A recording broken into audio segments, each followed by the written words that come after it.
नमस्कार, आप सुन रहे हैं सनातनी आवाज़ और मैं हूं आपके साथ तनु शर्मा। आप सबका स्वागत है। दोस्तों, आज सोमवार है, भगवान शिव का दिन। तो हमारा आज का विषय है, क्यों कहा जाता है कि हर चीज़ शिव है। क्या ये सिर्फ एक धार्मिक वाक्य है या इसके पीछे कोई वैज्ञानिक, दार्शनिक और अस्तित्व से जुड़ी सच्चाई छिपी है? आइए शुरू करते हैं। शिव एनर्जी को उसके वास्तविक मूल और प्राचीन अर्थ में समझना। जब हम शिव कहते हैं तो ज़्यादातर लोग एक देवता की मूर्ति या चित्र को याद करते हैं, जटाधारी, तीसरी आंख वाले त्रिशूलधारी भगवान। लेकिन प्राचीन ग्रंथों में शिव की परिभाषा कुछ और ही है। शिव वो जो शून्य है, शून्य यानी नथिंगनेस, यानी वह आस्था जिससे सब कुछ उत्पन्न होता है और जहाँ सब कुछ लौट जाता है। नासदीय सूक्त कहता है, जब कुछ भी नहीं था तब भी कुछ था, वही शिव है। इसलिए शिव कोई व्यक्तित्व मात्र नहीं है, शिव एक अवस्था है, अस्तित्व का मूल स्रोत। शिव ऊर्जा क्या है?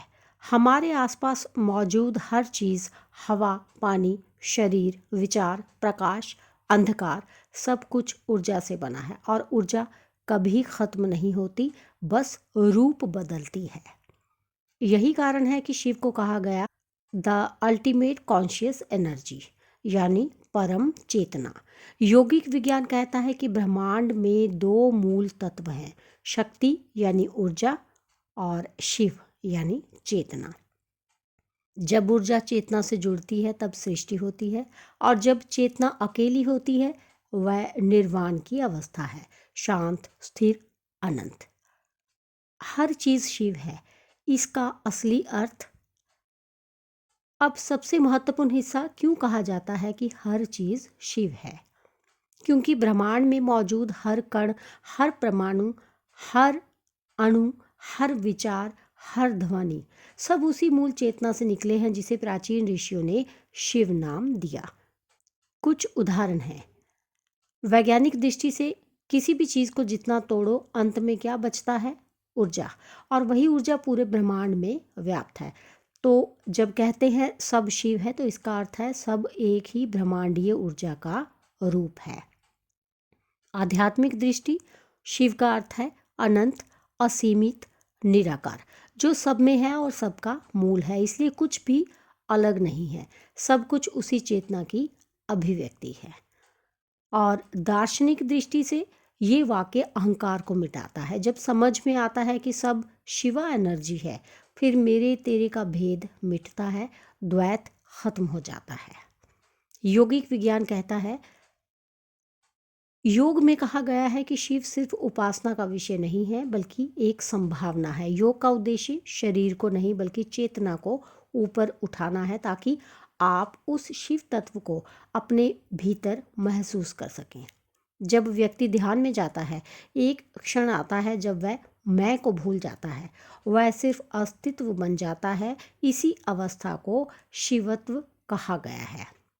यही कारण है कि शिव को आदि योगी यानी पहला योगी कहा गया है। हर चीज़ शिव है, जीवन में कैसे लागू होता है? अगर हम समझ जाएं कि सब शिव है तो हमारी सोच बदल जाती है। व्यक्ति बदलता है, आप किसी को दुख नहीं दोगे क्योंकि वही चेतना उसमें भी है। स्वभाव बदलता है, गुस्सा कम और धैर्य ज़्यादा हो जाता है, क्योंकि आप समझते हैं कि सब एक ही ऊर्जा की लहरें हैं। डर खत्म होता है, जब सब कुछ शिव है तो किससे डरना, सब आपके ही भीतर का विस्तार है।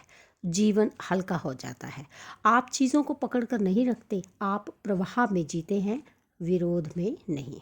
तो दोस्तों, हर चीज़ शिव है, कोई उपासना वाला वाक्य नहीं है। ये एक अस्तित्व का विज्ञान, एक ब्रह्मांडीय सत्य, एक चेतना का अनुभव है। शिव एक देवता नहीं, एक अनुभव है, एक संभावना है, एक अनंत ऊर्जा है, और उसी से ये सृष्टि बनी है। इसीलिए कहा जाता है सब कुछ शिव है। तो दोस्तों, इसके साथ ही मुझे दीजिए अनुमति, फिर मिलती हूँ। धन्यवाद।